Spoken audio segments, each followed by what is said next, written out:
So we have an understanding of how these names, towns and buildings are connected through the AI. There is a reoccurring fire theme. There are all these strange patterns where we have hours and hours of documented evidence of this. We focus on the old world here and the previous civilization and the hidden coded messages within these false narratives, and it all translates into today's world 100%. We know that the airports are so strange, and in my opinion, especially the big ones, they were previously there and we have added on to them. We know that the Denver airport is strange in itself, said to have many buildings that are under the ground. And when we look at the O'Hare International Airport and we have its location and see the address, we find something very strange. Again, coded messages, even in addresses for airports. Here we go.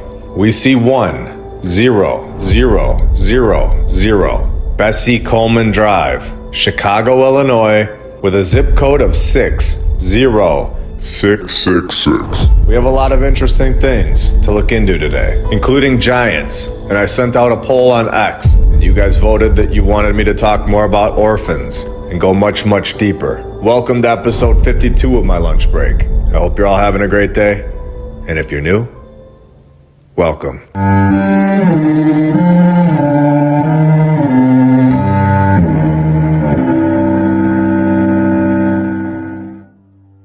We visited the Cahokia Mounds, which is clearly a massive pyramid, right next to St. Louis. We have boots on the ground footage in episode 45, and I thought that we covered the best parts of that story, until I found this article, titled The Cahokia Mounds Complex, Ancient Open-Air University of North America, for teaching navigation and cyclic astronomy. Here we go. We scroll down and find this paragraph.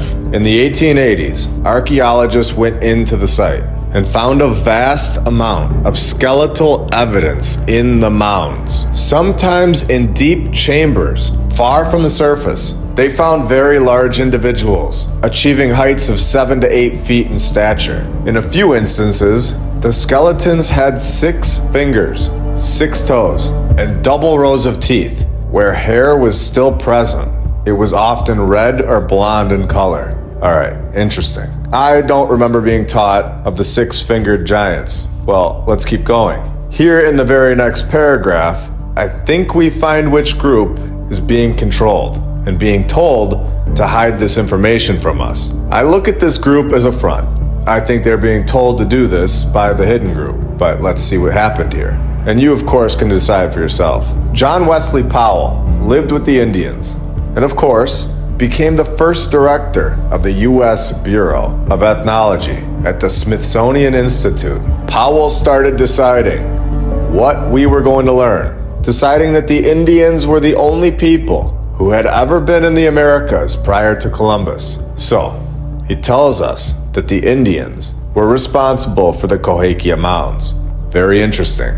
And also, Columbus, in my opinion, was not a real character, and just another story where if you think he was good or bad, you are admitting that he was real, when in reality, he's a fictional character to attempt to set up their ridiculous timeline. Are you ready to go even deeper?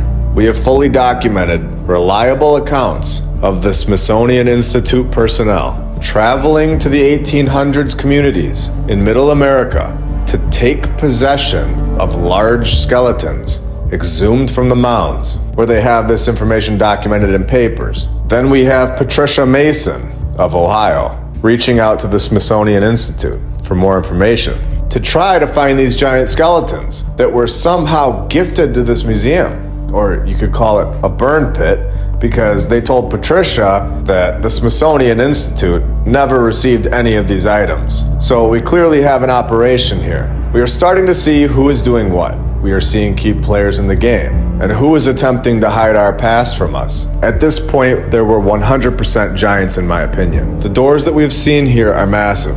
They aren't for us. Buildings are way too big. They aren't proportionate to our size at all. And when you find this article from 1891, where it states that the old Catholic temple erected at Cahokia 120 years ago in 1771, which was 5 years before the USA was even found. It was abandoned as a church. The The old temple has an interesting history. Well, I'm sure it does.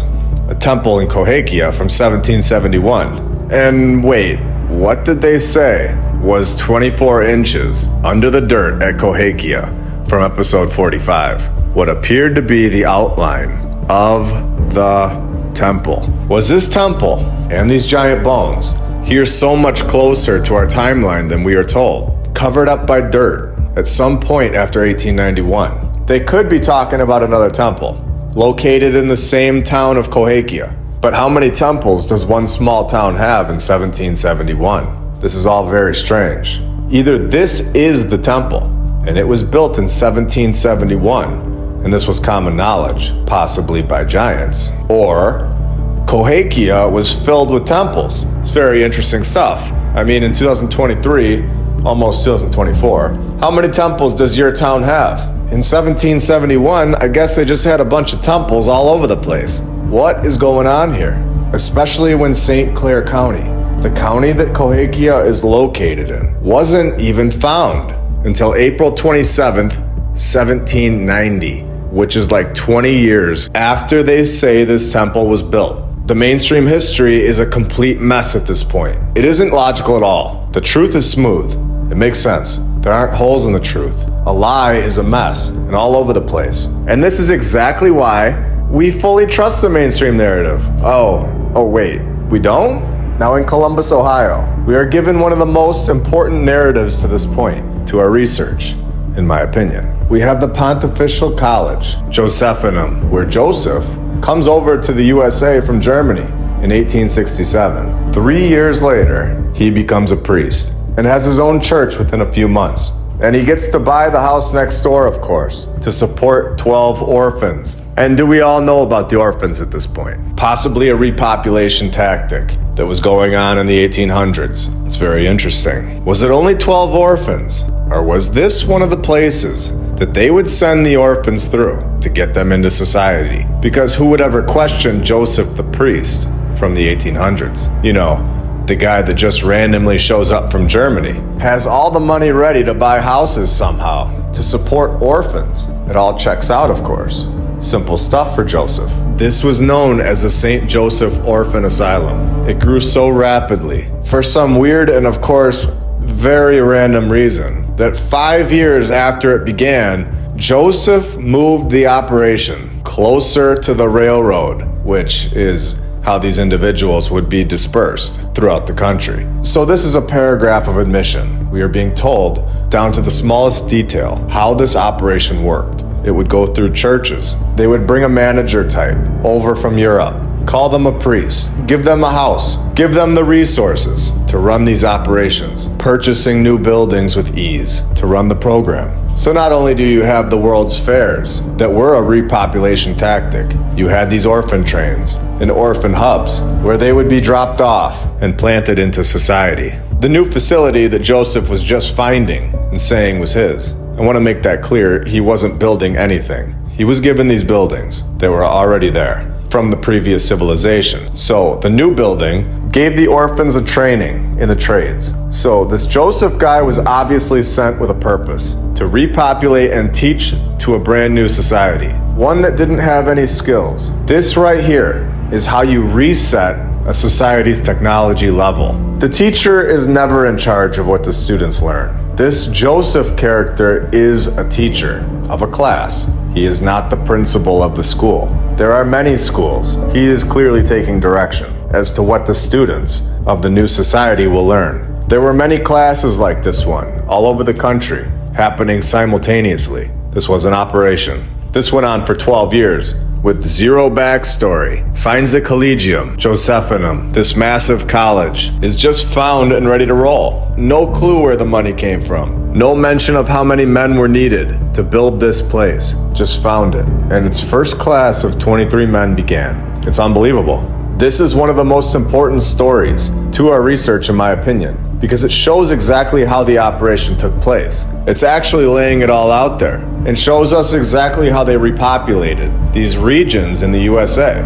It shows us the operation with the orphans, the teaching programs, and this was our base for our technological knowledge. Whoever controlled this operation from the top has all of the technology from the previous civilization and is controlling what technology we get to have. And they've clearly been doing this for a very long time. And for anyone that's on the fence, we have the St. Vincent's Infant Asylum, located in Baltimore, where we have tunnels under the ground. This infant asylum was in use in the mid-1800s, during the same time period as German transfer Joseph. And what do you know?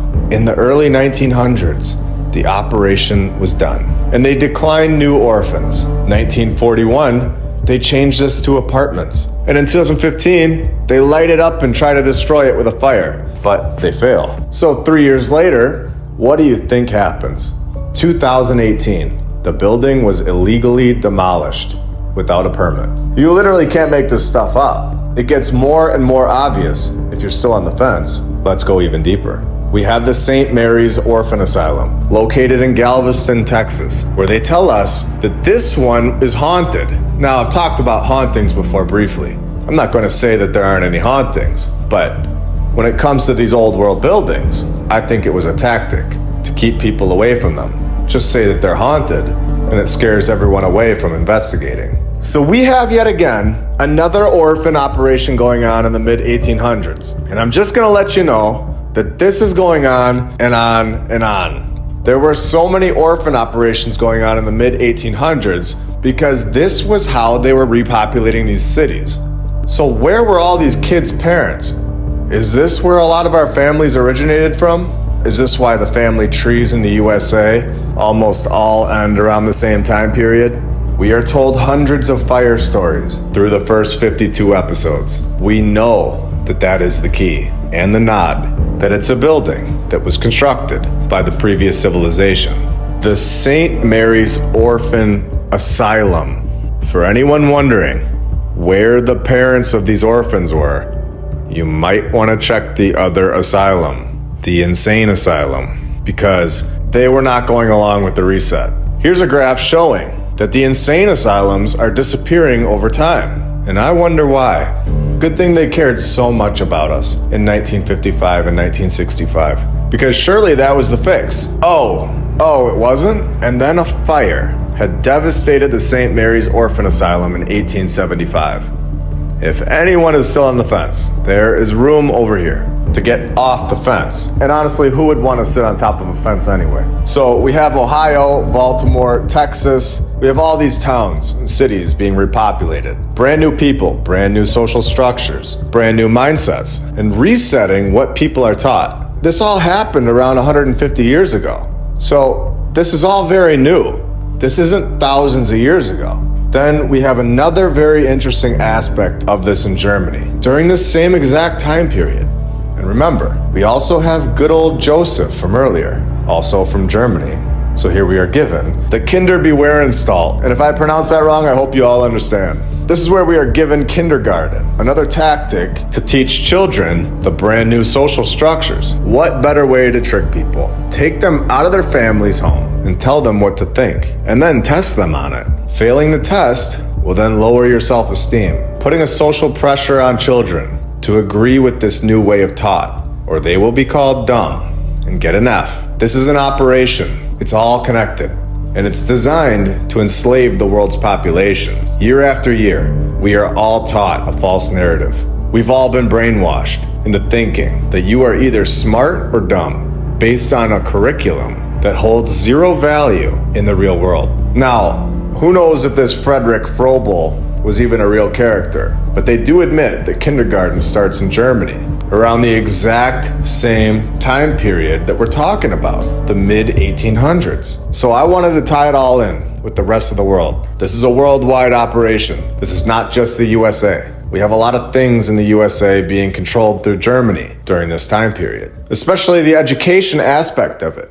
And I want to point out that yes, we have borders and division now. We have so many countries in the world, and everyone is separated. And you're unable to travel to other lands unless you have a piece of paper that is registered and checked at the checkpoints. But who's to say that there even was a border in the previous civilization? Were there so-called elected leaders controlling everyone, deciding what we can and cannot do? Could they have had a truly free life where they were able to travel wherever they want freely and not feel like they're invading someone else's territory. I would say, in my opinion, this was the world that was here before the reset. And something happened where this past civilization was wiped out, and their technology was stolen by a group, and some of it is now being sold back to us. Strategically, the good stuff is kept.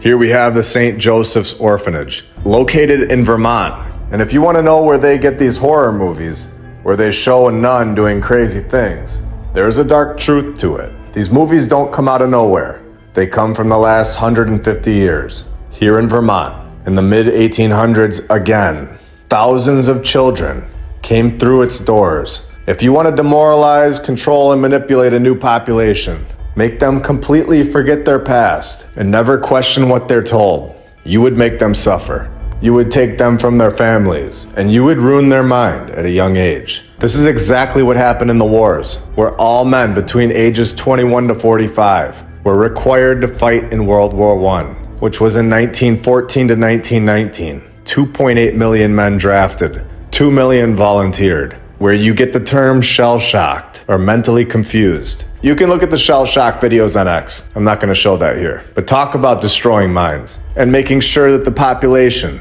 is unable to focus on finding the truth. So we have millions of people in wars. We have more than 5 million American children passing through the orphanage system in the 1900s alone, hitting its peak in the early 1900s. So it began in the mid-1800s and really ramped up to populate these cities.